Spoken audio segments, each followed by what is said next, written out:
Hello, brothers and sisters. It is 1:20 on a Monday morning, Sunday night, whichever one you prefer.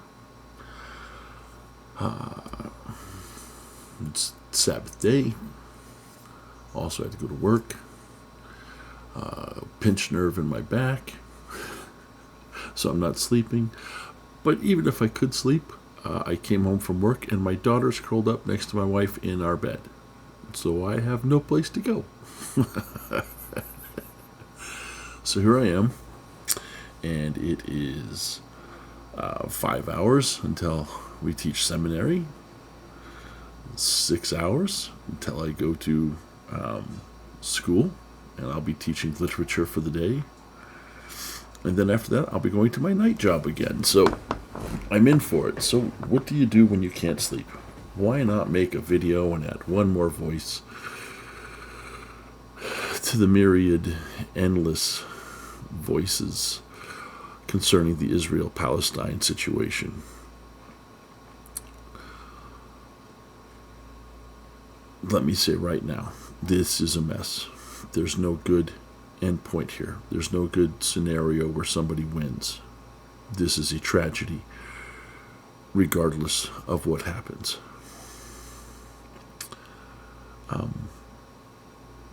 But it's interesting.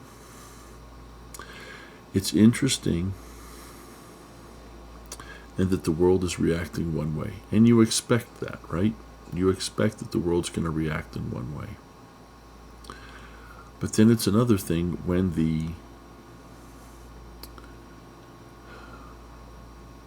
not church, because it's not the brethren, it's not the organization of the church, it's not any of those, but when the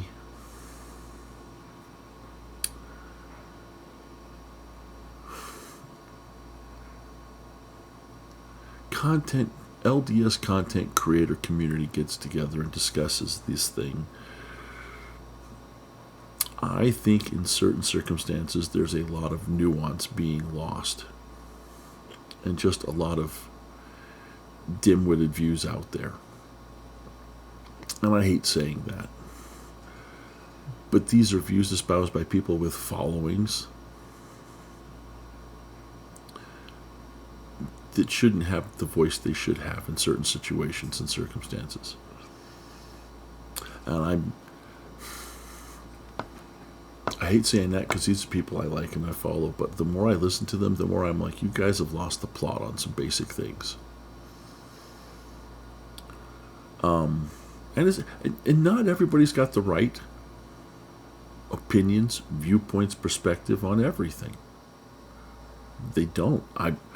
I'm sure I'm wrong about so much. I'm sure I'm going to get called to the pearly gates and God's going to look at me and go, "Oh, son."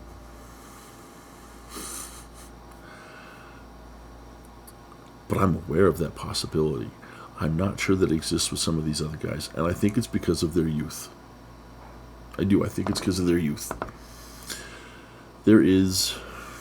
I've got a few books on writings of the samurai. And there is one of the writings, and I forget from which book. As soon as I find it, I will share it. But that could be a little while. But it is that in a council of war, no one under the age of 40 should speak. And I remember the first time I read that, I was fairly young, and I'm like, what? How? But the more I thought about it, and the more I lived life, the more I'm convinced it's because those people are not seasoned. They're not experienced. Their world view, their perspective on, in that case, war, but politics, tactics, they're not informed well enough. And so the admonition is, be quiet, sit, listen to your elders. But these are the people that think it's okay to make fun of boomers. And Gen X is next. So, yeah, there's that. So when I talk about how does the world take this, you mean you guys are watching the political news, right? I don't need to bring anything up on that. You're watching a Lebanese-born porn star talk about what a necessity it is for Hamas to be doing what they're doing, and how it's only because they are oppressed. And see, here's the problem. When we start getting into politics like this, we're going to talk about the oppression Olympics. Who's the most oppressed? Who's the most downtrodden? Who's the most... For the left, with the current woke ideology, the Palestinians are an oppressed people. The reasons for it, the history, the context, none of this matters. Israel is evil for even existing. The Palestinians were deprived of something that should have been theirs because they're somehow this indigenous people. And so therefore, colonialism bad, Eurocentrism bad, and Israel should be wiped out. Should not exist as a nation. And the land turned over to the rightful heirs, the Palestinians. You have Harvard professors and students, I think this is hilarious, that signed letters to Harvard admonishing them for not taking a harsher stance in defense of the Hamas and the plight of the Palestinian. And then one of the leading Harvard, what would you call them? Fundraisers, the people who donate a ton of money to Harvard. He and a group of other like-minded billionaires, multi-millionaires, found out about these letters and got the names of some of these students and teachers and said, "We will never hire you. Thank you for your opinion." A truck ran around with the names of these students and the letters they'd written and doxed them, put up their photos and what they're, you've got various cities just awash with their Arabic communities flying Palestinian flags and shouting things like, "From the river to the sea." That is the connotation for the destruction of the Jewish nation and the Jewish people being exterminated. That's not just to do away with their land. That's what that is. And this is happening in New York, and it's massive in London. Yeah, England has fallen. Europe is falling. Western civilization is on the brink of being lost because of poor immigration policies. That's another topic for another video, but when you watch these videos of how the Palestinian factions, the Arabic factions, are reacting to what Hamas did in Israel, I'm not talking about the response by Israel, by the way. This is the initial reaction of the Arabic communities in other nations in Europe and America reacting to what Hamas did. This is even before Israel retaliating and causing a stir. There was celebration in these streets at what Hamas had done last Saturday. These are the people coming unchecked through borders all across the Western world. And if you think that that is acceptable, you and I disagree. When you immigrate to another country, you should be willing to accept their standards and cultural values. I do not want someone coming to America who's going to live their life as and then fill in the blank. You should come here looking to become an American. You should go to England looking to be English. You should go to France looking to become French. And that's not what these people are doing. And these people that are claiming refugee status and asylum status are military-age fighting males. They are not men, they're not women, and they're not children. They're not the aged and the elderly. They're not the disadvantaged. They're coming for an adventure, for a holiday, and for free handouts. There's my opinion on that. But we're watching the fall of the Western world. And we're watching that schism come alive in what happened during the events of the last week.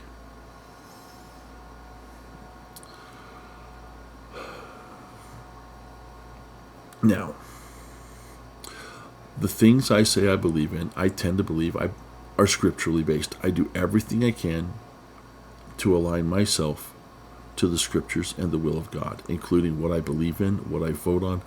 And I'm more than happy to say, like, okay, I might be wrong on a thing, but I'm trying. It's called having a conscience and voting and acting according to that conscience. It is in the Book of Mormon, understanding that I am to act and not to be acted upon, right? Lehi's warning admonition to his children before he dies. That's what agency is for. And we should all be able to exercise our agency. We should all have thoughts or opinions. But when we see a certain segment of people, and it's not the entire Muslim community, it is not the entire Arabic community, but when you do see a certain large portion of that people react with joy at what happened last Saturday, you know there's something fundamentally broken with those people. End of story. They're broken. Now, can they be repaired and restored through the atonement? Yes. Will they be willing to be? Well, let's try and preach the gospel and find out. However, if you go into certain countries to try and preach the gospel, you might not live long. And so, you have tension. And so you're going to get debates on should Israel exist. And they're all philosophical. They are political debates. You get debates on who should own the land and how and why. Who determines who retains ownership or property of a nation or a land or a place. And this is the world at work, right? That's what this is. This is the world at work.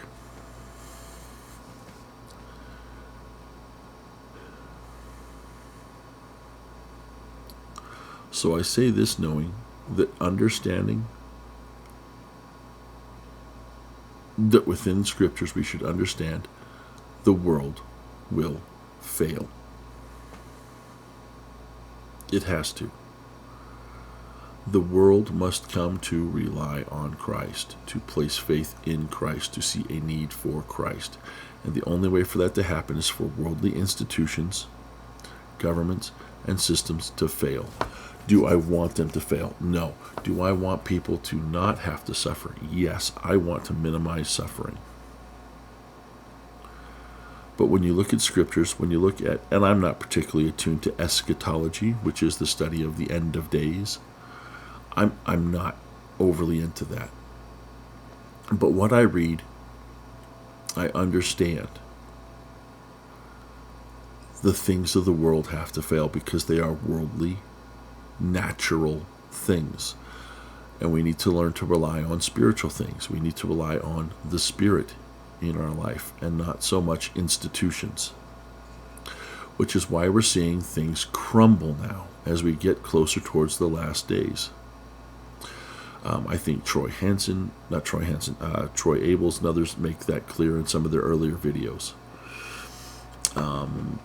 Watcher Palmer, read the writings of Richard Draper. He knows his stuff. These are things you see coming to fruition. You're seeing humans becoming capital, becoming property again, becoming something less than the children of God in the eyes of those who would seek to capitalize on humanity.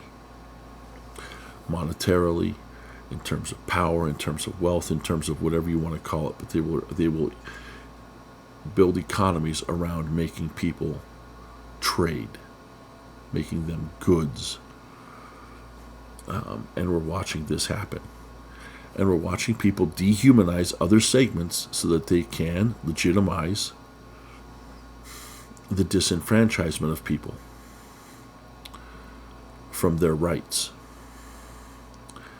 And let's remember that the basic of the Judeo-Christian concept, for me, as espoused in the founding of America, all men are created equal. Everyone should have the right to life, liberty, and the pursuit of happiness. Part of that happiness is obtaining property, maintaining it, acquiring wealth. And then you're judged on what you do with it morally, right? The gospel never said that it was wrong to acquire lucre, money. The sin was the love of money, filthy lucre. It's the love. When you place your ambition and your heart and your eye, when your eye is obtaining power, obtaining money, rather than obtaining the glory of God, rather than building the kingdom, rather than having your eye on Christ, you are sinning. Does not matter what you are doing in life. If football is the most important thing in your life, you are sinning. You're not necessarily doing a bad thing. You're just working out, playing a game, maybe earning some money, maybe getting an education, a degree. But when a thing becomes the most important thing and supersedes God in your lives and in your hearts, you are sinning. That is missing the mark. Sin, military term, archery, javelins, things like that. Sinning is looking beyond the mark. You cannot aim for something that you do not have your eye directly focused upon. You cannot hit that target if you are not focused on it with laser-like attention, with just precision. And then your actions need to be lined up so that the mechanics of what you're doing will let you accomplish your desired goal and outcome, which is the striking of that target that you are focused on. There's some faith and works thing stuff in there, but you get the idea. So we see that it's a mess how the world sees this situation. I love the statement that the church put out. And this is one of those times where the PR firm got it right? Public relations, you got this one right. But I'm going to think this is because this actually came from the First Presidency and the 12. I think this had their approval. Other statements, I'm not so sure. And so they fail more. They tend to be more worldly. But this statement was perfect, the one the church put out, because they're focused on preaching the gospel to the whole world, which means getting the gospel into every home, in every nation on the earth. So there is a political element to it, but they stress the need to look to Christ, to find love, and to find peace.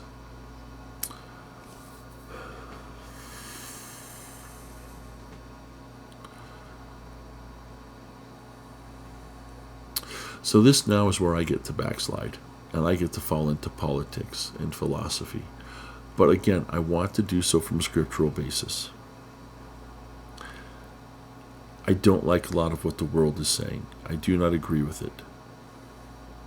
They come at it from short-termed, short-sighted, short-lived experience. They do not come at this with an eternal perspective.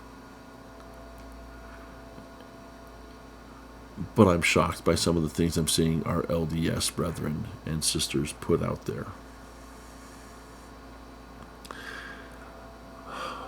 And I'm going to come back to,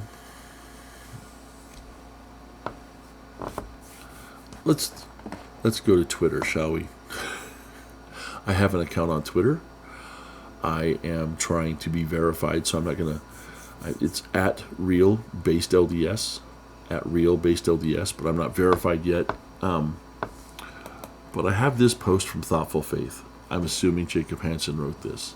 And he was replying to a Dakota Hansen, his sister. I don't know. Mom, maybe, sure. I don't know who a Dakota is. But Jacob says, if you think Jesus has designated certain lands to be ruled by certain racial groups, you might want to rethink that and examine how Israel is conceptualized in the New Testament.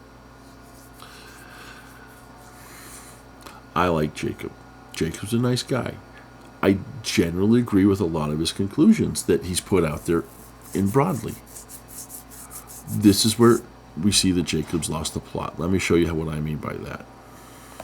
All right, so here we've got Jacob, and this is just a clip of a show he's getting ready to do with Greg Mattson at Quick Media. Now, I don't know if they've done the full episode yet, but Jacob has released this as a clip. And Jacob's about to show you how short-sighted he is on this and really how he doesn't get the scriptures. Now, he may add context to this that's missing in this clip. So, I might be wrong in the long run. He may correct me. I may stand corrected as a result of what he shows in the full episode. But in this clip here, I've got to wonder, like Jacob, what in the world do you see and understand? So let's let him talk for a minute, shall we? I wanted to throw up kind of a timeline on here. So this is something that a lot of people just don't know. Is, some people are under the impression like the state of Israel has been this continuous thing that's been on the earth since King David. I can't imagine that people have that thought. But okay, Jacob, go ahead. And it's like, no. In fact, if you just read the Old Testament, the kingdom of Israel falls. And then after that, you have the life of Jesus Christ, and all of that happens, and we all kind of know the story of the New Testament. But then the New Testament ends, but we don't know what actually happens kind of after that. And what a lot of people I still have problems with this because this is something we talk about in our Sunday school classes. Now, if you want to take the world at large, maybe okay, but I tend to think that the world understands the Jews have not always been in Israel. But okay, let's keep going. Don't realize is that in 70 AD, Jerusalem is destroyed by the Romans.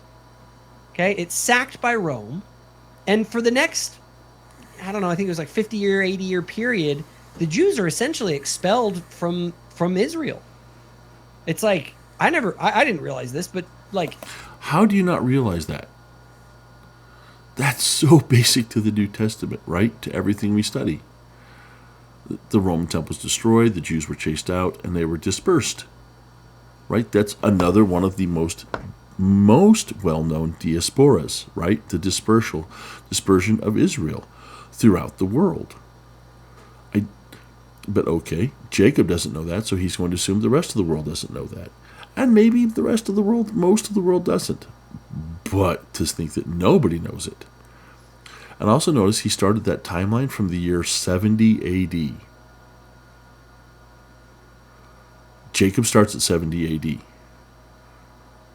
When the Romans destroyed the temple. A couple years after, and they were expelling the Jews out of Palestine. Now, let's be clear about something. The Romans named that area Syria Palestina. And Palestina was the, I believe, Roman name for Philistines. So they were directly antagonizing the Jews by naming the Jewish homeland after probably some of the greatest Jewish enemies throughout their local history, right? The Philistines and the Jews butted heads for hundreds of years. So the Romans were having a little fun at the Jews' expense by naming it Syria Palestina. But let's keep going, Jacob. It's kind of crazy that once the Temple of Jerusalem fell, like shortly after Jesus Christ, like the whole Jewish sort of project sort of fell apart entirely, right? Like they picked a fight with the Romans. And I have some advice for you historically. If you are a small nation, do not go toe-to-toe with the Roman Empire in a sword battle. Well, and again, there's a parallel there, right? Because you look at someone like Barabbas. And Greg's about to make a good point here, but I think he's also missing the general point. And again, maybe I'll be proven wrong when they do their fuller conversation. But in this clip, I just have to shake my head and scratch and go, are you serious, guys? I'm actually going to stop this here because there's no reason to talk about Barabbas, because Barabbas is an insurrectionist. He's against Rome. He's a zealot. And that's the point Greg's about to make. And so the Romans choose the zealot, the guy who will fight against Rome in place of Christ. But let's go back to this. If you think Jesus has designated certain lands to be ruled by certain racial groups, you might want to rethink that and examine how Israel is conceptualized in the New Testament. Now, the place where I think Jacob might be able, if he's the writer of this post, might be able to weasel out of this is certain racial groups. Weasel words. But, brothers and sisters, are we not taught that the land of the Americas was set aside, the New World was set aside for a righteous people? And that for a while that was the seed of Nephi and Lehi and those who would join them. But that after a while they would fall, and they would be scourged by the Gentiles. And that you see where I'm going with this, right? The concept that lands are set aside for those who enter into covenants with God is basic to the scriptures. Let's start at the earliest one I can think of, shall we? This is Father Abraham. Now I say Father Abraham because we are all physically or spiritually connected to Abraham. We are part of his lineage, right? He's called Father because he was promised posterity as endless as the stars in the sky and as the sands on the sea, and numberless, without counting. But he was offered more than that. So this is from Genesis 13. These are our scriptures. And the Lord said unto Abraham, after that Lot was separated from him, lift up now thine eyes, and look from the place where thou art northward, and southward, and eastward, and westward. For all the land which thou seest, to thee will I give it, and to thy seed forever. And I will make thy seed as the dust of the earth, so that if a man can number the dust of the earth, then shall thy seed also be numbered. Brothers and sisters, he's granted posterity, but also land for that posterity. Traditionally speaking, through the Bible, that is the land of Israel. That is the land the Jews would come to inhabit. This is the land Abraham would raise his sons in, and his sons would raise theirs, and their sons would raise theirs, and you get the idea. Now eventually they left that land, they went to Egypt due to a famine. But after a certain number of generations, Moses brought them back, and then Joshua led them in. This is the promised land, and it is promised to a certain group of people.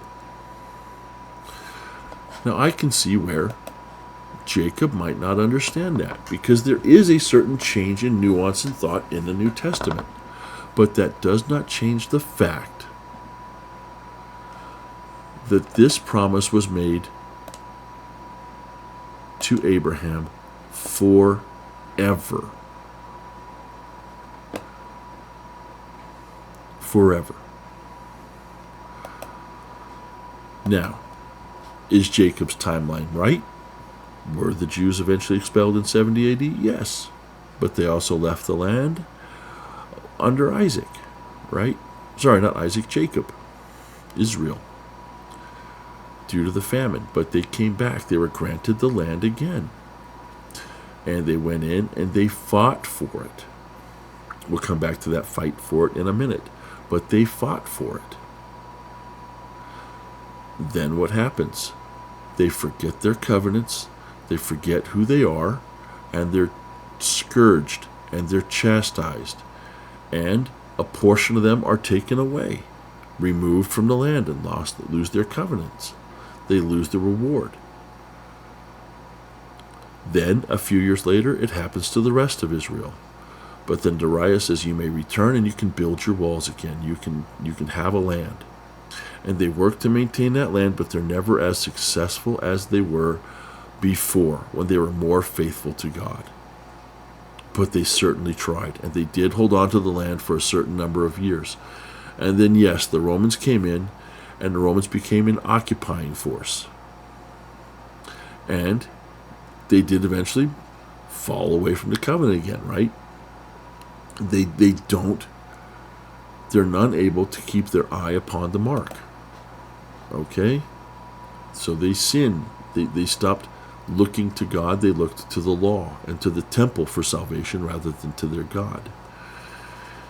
And to the Christ that should bring them back. So you can see where Jacob starts to make a point here with the dispersion. And then he gets into, well, the Christians become the main body of people living in this area. No, it's still the Arabs. Just they're not Muslims at this point, and they're broke up into smaller groups. So maybe the Christians are the largest individual group, but it's still the Arabs who are not Christian. And then, of course, things happen to Christians, and they become more Eurocentric, you might say. But there's a portion of that exists in North Africa, Egypt, Ethiopia, so on and so forth. But it starts to become a more Eurocentric religion, expanding into Turkey, Greece, a few other places. But we see it historically rise through Rome, Constantinople. You get the idea.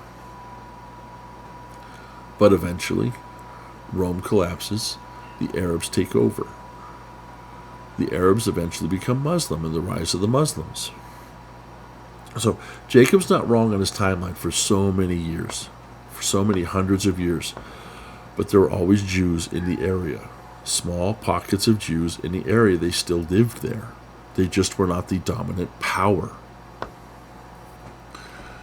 Now let's fast forward, because Jacob's going to skip something essential here. We're going to skip forward to 1841. And this is something I was actually, if you look here at the date, October 24th, 1841, I'm still putting it together, but I'm doing a video on Orson Hyde going to the Holy Land and dedicating the land of Jerusalem for the gathering of Israel. Brothers and sisters, this is a prophetic prayer. This is something the church holds on to and cherishes. This is something I don't think we talk about enough. And I'll get into this in more detail, but Orson Hyde has a vision about going to Jerusalem and about a work that he needs to do there. And Joseph Smith says, you know what? Yeah.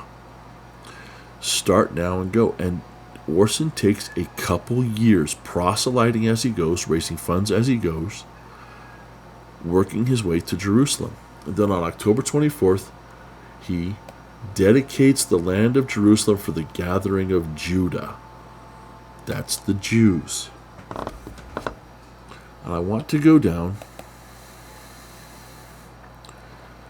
to, and this is not the full dedicatory prayer. This is in Gospel Link.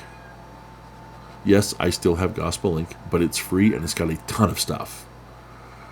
I found other full things, but I didn't like the way they were written, so I went with this one. And so, he says, now, O Lord, thy servant has been obedient to the heavenly vision. That's about Orson going and doing what he's supposed to do here. And now he's going to offer his dedicatory prayer. O thou who didst covenant with Abraham, thy friend, and who didst renew thy covenant with Isaac, and confirm the same with Jacob, with an oath, that thou would not only give them this land for an everlasting inheritance, but that thou would also remember their seed forever. Brothers and sisters, Orson Hyde is making note of the fact that this land is for the gathering of the Jews. They have been dispersed, but to fulfill Scripture, the Jews must be gathered again, and Jerusalem, the land of Jerusalem, Israel, is the place. It is the place. Let's move down a little bit further. Grant, therefore, O Lord, in the name of thy well-beloved Son, Jesus Christ, to remove the barrenness and sterility of this land, and let springs of living water break forth to water its thirsty soul. Let the vine and olive produce in their strength, and the fig tree bloom and flourish. Let the land become abundantly fruitful when possessed by its rightful heirs. Let the land become abundantly fruitful when possessed by its rightful heirs. Let it again flow with plenty to feed the returning prodigals. The prodigals, think of that story, who come home with a spirit of grace and supplication. Upon it let the clouds distill virtue and riches, and let the fields smile with plenty. So he's praying that Jerusalem will once more be blessed the way it was when the people were righteous and following their God. Forgive the cat in the background, it wants to go outside. And then there's further prayer, further supplication for other blessings. But brothers and sisters,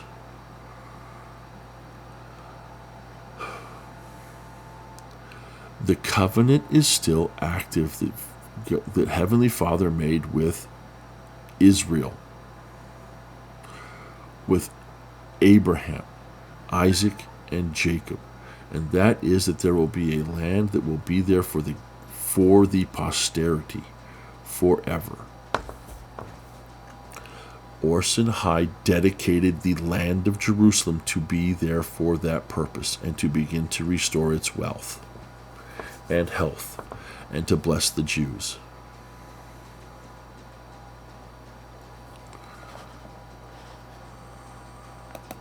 So now let's go in and talk a little bit more about the timeline in the news. Like from there, some of what Jacob says is factually correct. The land was owned by the Arabs, but it changed hands between different factions and groups. People, Jews and Christians alike, were subject to Muslim rule, and they were given the choice, pay the tax or convert, and many converted because they wanted to live, and they could not afford the tax. I think it's called the Hadith, something like that. Sadith, anyway. So there are rightful heirs of Judah living there who converted to Islam.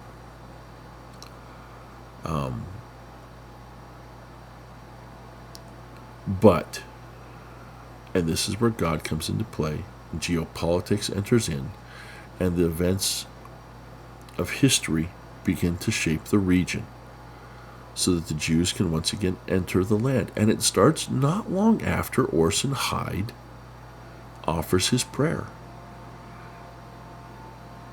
Right? At this point in time, the Holy Land, and it's called the Holy Land, and it's seen by holy by Jews, Christians, and Arabs alike, Muslims. But access to it, control to it, so things, favorability changes. But some things happen. The Ottoman Empire is controlling this area. And they're not exactly ill-disposed to letting the Jews enter in and have a place of their own. There's actually a start of return for Jewish people to go back to the Holy Land under the Ottoman Empire and to live in that area as long as it's under Ottoman rule. That's a good thing. Here's the problem. The Ottomans enter World War I on the side of the Germans. This is World War I, pre-mid-century German bad guy with a funny mustache. But they lose. The the Arabs lose. And they're fighting amongst themselves also, but the Ottomans officially enter in on the side of the Germans. But there are factions within the Arab community and world who are not aligned with the Ottomans that would seek to break free from their rule. Saudis, Syrians, different factions. And this, for those of you who are into literature or history, is where Lawrence of Arabia comes in. He is the Brit who works to mobilize the anti-German faction within the Ottoman Empire and get them to work against the Ottomans and help to break free of Ottoman rule and end the Ottoman Empire. Lawrence of Arabia, T.E. Lawrence. Great story. I suggest you pick up a book, a history book or the novel. Fantastic story. But this is that same time period. When the Ottomans lose in World War I, part of their concession is to turn that empire, that portion of the Holy Land, over to the British. The British, in conjunction with the League of Nations, the predecessor to the United Nations, sets up, I believe they called it Transjordan. And that was all of what we consider Israel, a good portion of Gaza, Sinai, massive chunk of land. And then to the north, a massive part of Arab land. And they set this up for the Jews to be able to return and have a place to live. This is all pre-World War II. I forget when exactly along the timeline. But at some point, they break the Transjordan area into two parts. And there is Israel and there is Jordan. The Transjordan, this is where Jordan's created. And now you have the nations that surround Israel. Jordan, Syria, Lebanon, Egypt. Okay? But at this point, they're all still friendly. They're held together, although there are tensions. Tensions are rising. Because Jews are coming in. But they're being expelled from Russia. They're being expelled from all over the world where things are not going their way. This is, again, before World War II. The Russians were hostile to the Jews before this time. And at the same time, there are European Jews looking to leave Germany because Germany's on the rise. And some have the foresight to see what's happening. And some of the Arabs are like, this is too much. It's too many Jews too fast. And they begin to put up resistance. World War II starts. And again, the Arab world is fractured, with a good number of them supporting Germany and the Axis, and others going against it. Right? Who wins? The Allies do. And the British reward certain loyal factions, and you get the Husseins getting Iraq, you get the Shahs. You get more division, more political breakup because of European involvement. But because of the atrocities committed in Germany upon the Jews directly, there's a greater directive and initiative for the Jews to be able to enter Israel and to make that their home. Now they try to make that what do they call that? Not a two-party state, that's not the right term, but you get the idea. Some peaceful coexistence between, and it's not working. The Jews are gaining more power, more prestige. Israel is flourishing, as per Orson Hyde's prayer, that as the remnant would return, wells would open, fields would bloom. You get the idea. You remember what I just read. And a series of small wars occur.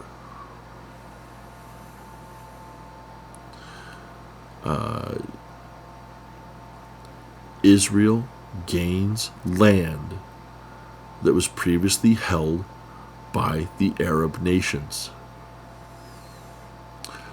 Gaza, Sinai, a whole bunch of other places. because Israel is continually routing the Arab nations that surround them, because the Arab nations can't together as one and do their job. They're bickering, they're petty. Because Israel's truly outnumbered, but Israel has God on their side, for lack of a better term.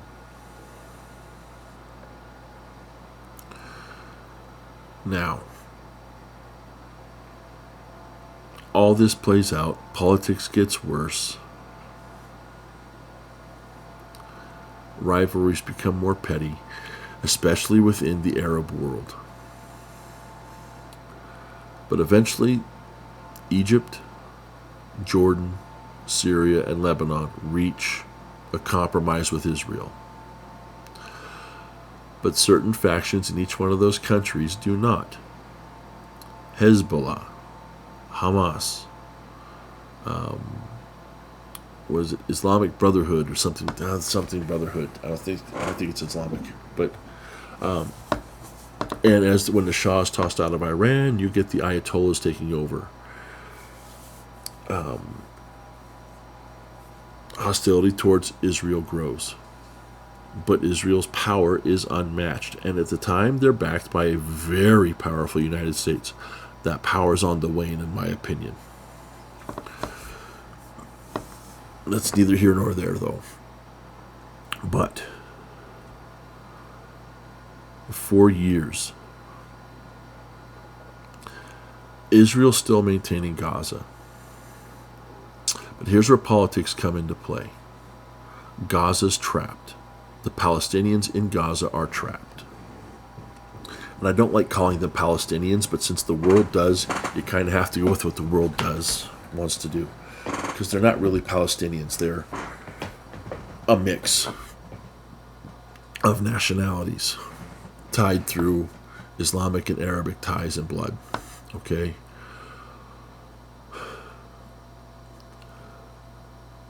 The Arabic nations, Islamic nations, Egypt, Jordan, Syria, Lebanon, will not accept the refugees from places like the Gaza Strip.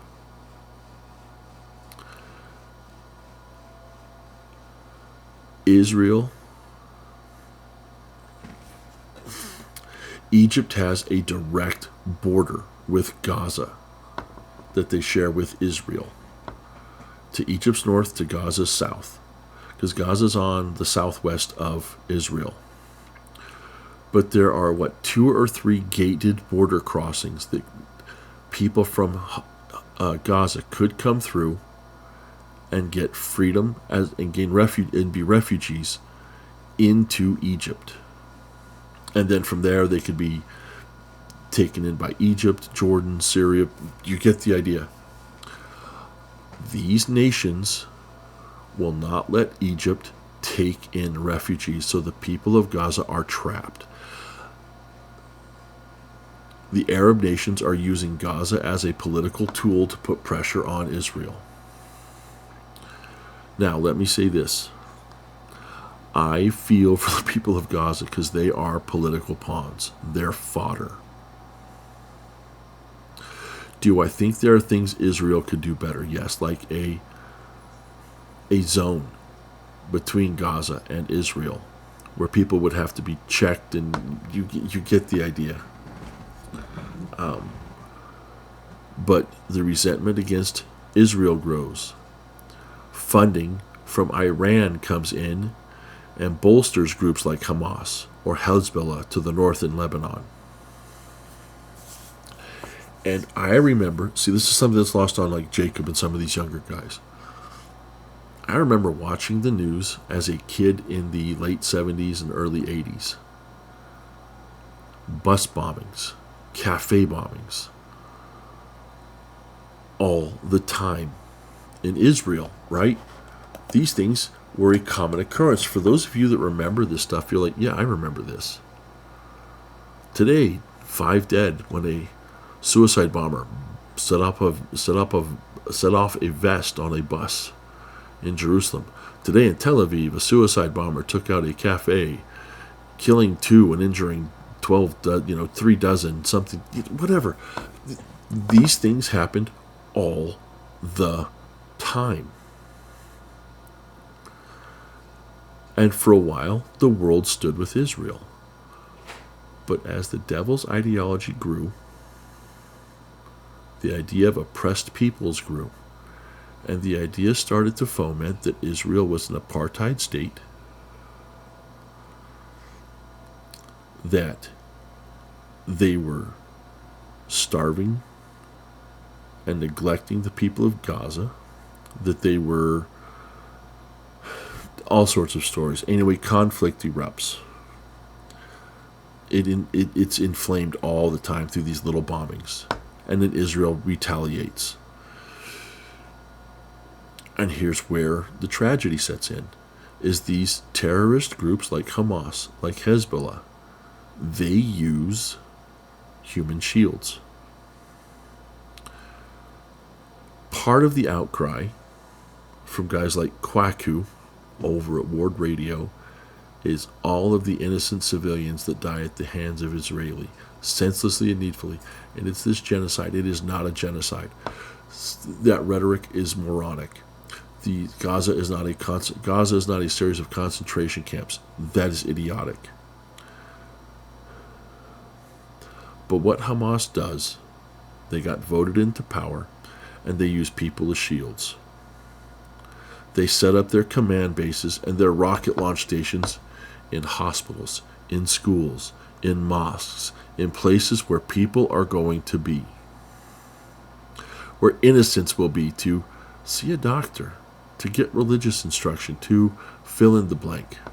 And this is common throughout the Islamic world for any of those who enter into wars with anyone from the West. They will hide behind women and children, and they will enter buildings that the West normally would not go after, because they know we have rules. They also know it's their only chance to win. Quite frankly, they know this. They fight from these places because they know they can't beat the West in a straight up fight. So I hate the tactics, but I see the reasoning behind it. But it's evil. And so last weekend, and let me say this, last weekend, I don't know how it was a surprise. It must have been a surprise because it was so incredibly low tech. Low tech. I mean, guys, the bombs they used were substandard. Just mortars, basic rockets, none of the stuff we usually see. They used bulldozers, broke through fencing, and then used Toyotas and motorcycles to pour through. And the paragliders, they're slow. Rocket defense systems aren't going to pick them up or point them out. They fly under radar for the most part. Probably they were under radar, depending upon the systems Israel has. I don't know. I could be wrong. But who paraglides in as an army? But you saw them lay waste, drone bombs, handheld bombs just let go to fall on top of cars. They landed with machine guns mounted to paragliders, shooting indiscriminately. They took hostages. They did go house to house. Now I know there were rumors that they were going house to house and beheaded babies. I don't know. I've heard that now that's since been debunked, but we do know they were kidnapping children because Hamas is showing videos of, hey, Israel, we've got your kids. Come get us. Because they're going to use these kids as shields. Hey, Israel, you're going to bomb this building? We got 30 of your, 1 to 6 year olds here. Good luck. It is evil. It is barbaric. It is inhumane. And I'm left to ask, what is Israel to do? And the thing is, you can argue the morality of war. Yeah, Israel's cutting off water and electricity. How many of you realize that they're also providing for free water and electricity to Gaza throughout all of this? all these years, Israel is supplying Gaza. Because the money Gaza's getting for infrastructure, the Hamas is taking and using to build bombs and rockets and mortars, rather than taking care of their people. And the people, I've heard differing situations. I've heard the people support Hamas like 75%. And I've heard that's true, it is 75%, but that's because no one in Gaza has a gun except for Hamas. And if you don't vote their way, they shoot you so that you don't have a vote. In my mind, that justifies the Second Amendment here in America, right?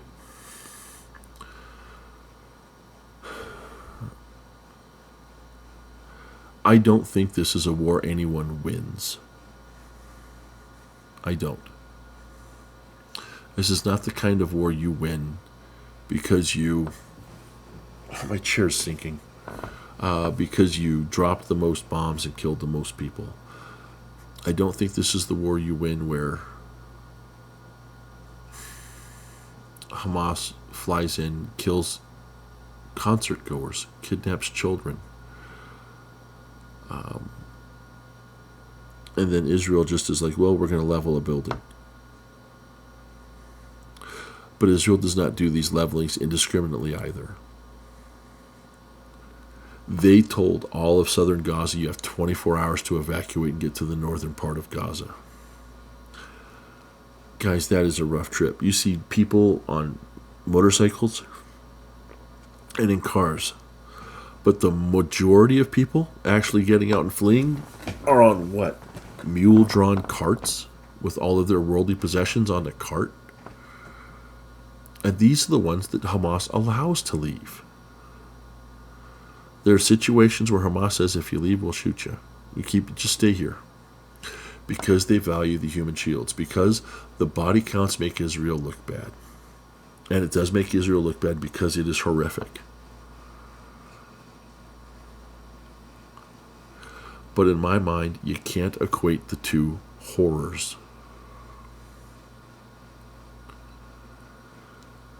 Because I ask you, what is Israel supposed to do? Are they just supposed to take the abuse and the punishment and say, thank you, sir, may I have another? But at the same time, how do they think God looks on them for the buildings they collapse on top of people?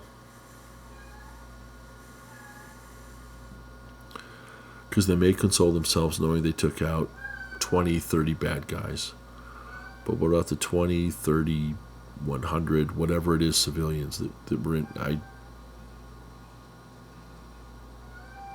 I don't know what you do.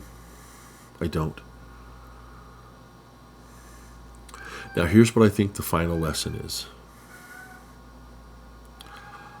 I think we're seeing the culmination of Old Testament scripture coming to pass again. And here's what I mean by that.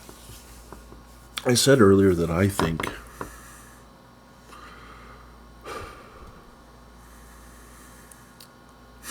see, this will get for being tired. I said earlier that I think that all institutions and systems have to fail. In the Old Testament, before Israel and Judah were destroyed by the Babylonians, the Assyrians, you get the long list, right? Israel continually relied upon the nations around them to keep them safe. The chariots and the staff of Egypt, the fill in the blank. And the Lord always said, if you go to Egypt, it'll fail. Don't rely on the strength of Egypt. And time again, the people were like, well, but Egypt's a mighty nation. They'll keep us safe. And the people did not rely on God.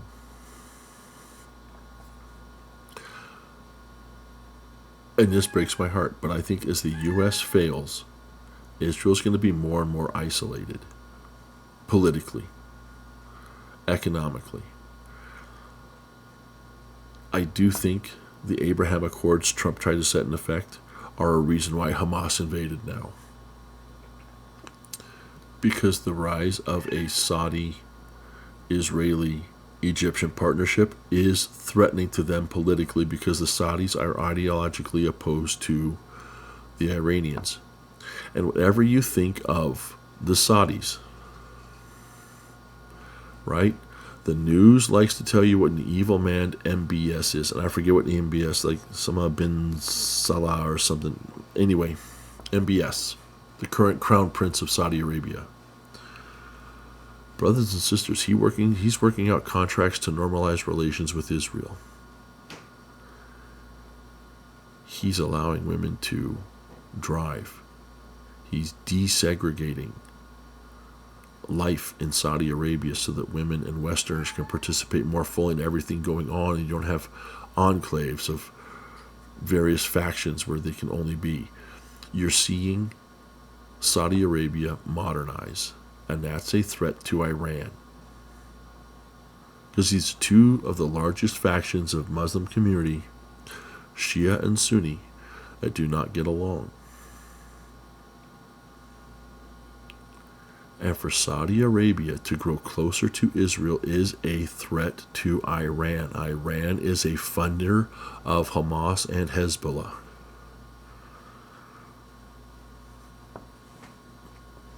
And there was news recently of $6 billion being released to Iran by the Biden administration that Trump had held up, that was supposed to go there by Obama, remember? Well, they promised to use the $6 billion for humanitarian funds.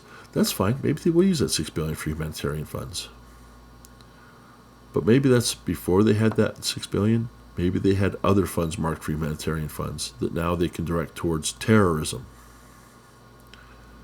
Because that $6 billion will let them spend on other things. That's if they're going to keep their word, right? So what do?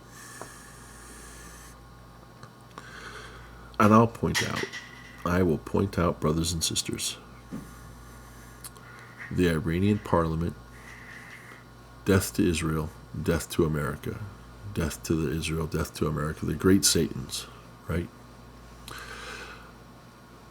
Now, the Ayatollah and other political leaders will come and say, well, we don't actually mean the Americans. We just mean the American political system. Brothers and sisters, if this is the same people who say death to Israel and are okay with the extermination of the Jews, why would you think that they really only mean the political system in America?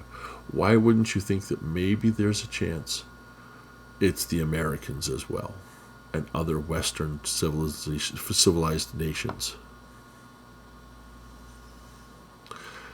And here's the West with their open borders bringing anyone in. And this is dangerous, and this will come back to bite us hard. We're seeing it happen already in so many places. But when it comes to Israel, there are politics that matter that scare the nations around. But as we see certain nations start to wane in their power and influence, like America is in the Middle East, we're not the power and influential system we were. The Chinese and the Russians are on to come up, right? Look at the BRICS system.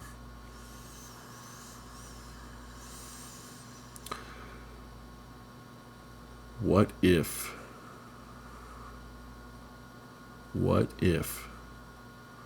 the prelude to the second coming is the abandonment of Israel by America?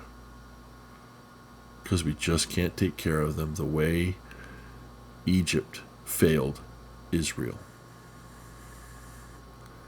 And that Jerusalem, the land of Jerusalem, will finally once more be bereft of outside help and learn to really, truly have to turn to the Lord for their support. What if this is one of those ground swellings where things change, that ushers in the second coming, when the Lord truly will be the savior of his people and he will be the only one to come to their defense and fight for Israel? What if things are happening in the world, economic systems crashing, political systems destabilizing, economies crashing. I said that one twice. See, this is what I get for being tired. But you get where I'm going. Ignore what the world is telling you about this conflict. Look into the scriptures and look to see how history is supporting what's predicted and prophesied. And again, I'm not an eschatologist. Easy for me to say. I'm a dude. I get more into soteriology, salvation, and Christology, Christ, than I do eschatology. But I know just enough that I'm probably wrong about a lot. But maybe I've got one or two things right. And maybe some of you have that same feeling. Maybe some of you have that same idea that, this is happening for a reason. These things are happening for a reason. But we need to have guys like Jacob over at Thoughtful Faith stop looking at these things philosophically. And Word Radio, I really like the presentation they did, but boy, you can tell Kwaku's off his nut. He's drunk the Kool-Aid of the left, the Jonestown tea. He's all in. For him, this is genocide. For him, this is Israel is a genocidal state. And I do think it's a little bit funny and a little bit ironic, Kwaku, if you hear this, that you will second guess anything Israel puts out. But boy, you're jumping on whatever some witness to events on the Palestinian side has to say. I congratulate you for pumping the brakes on the beheaded babies. Congratulations. I've yet to hear you say anything about the fact that they are showing on camera kidnapped children that they're using for human shields. I've heard you comment on bombings on buildings. That is horrific. I've heard you talk about Israel cutting off water and food and electricity. All well and good. I don't hear you talking about Egypt not opening their gate to let the refugees through. I don't hear you talking about Jordan, Syria, and Lebanon, and Egypt not taking these people in. Egypt could supply water and electricity. They don't. Egypt could provide a way for these people to get out. They don't. They keep their gates locked. There is a reason. And you don't have to agree with me, but you better have an idea of what's going on all sides. As for our non-LDS political leaders, in my mind, they're following a pre-written script about how things are supposed to end and how Jews are going to find Jerusalem, or how Jews are going to find Christ. I do.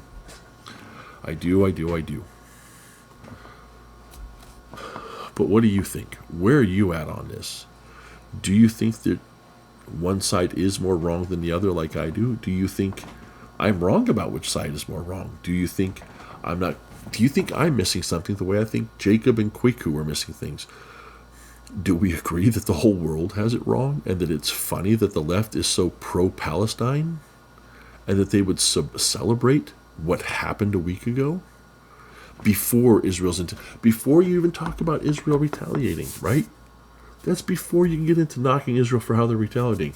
They were glad at what Hamas did to the civilians.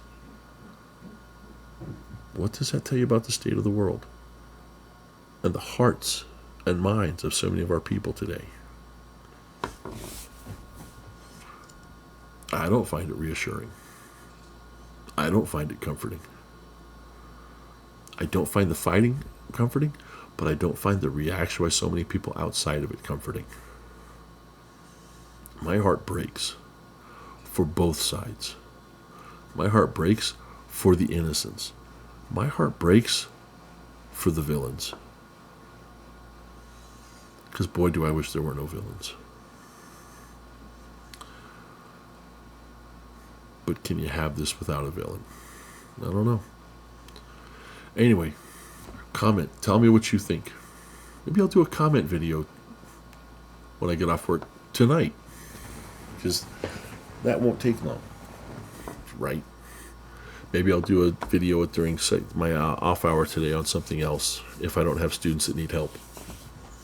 Anyway, brothers and sisters, it's 2:30. Maybe I'll go get 3 hours of sleep before seminary. I love you.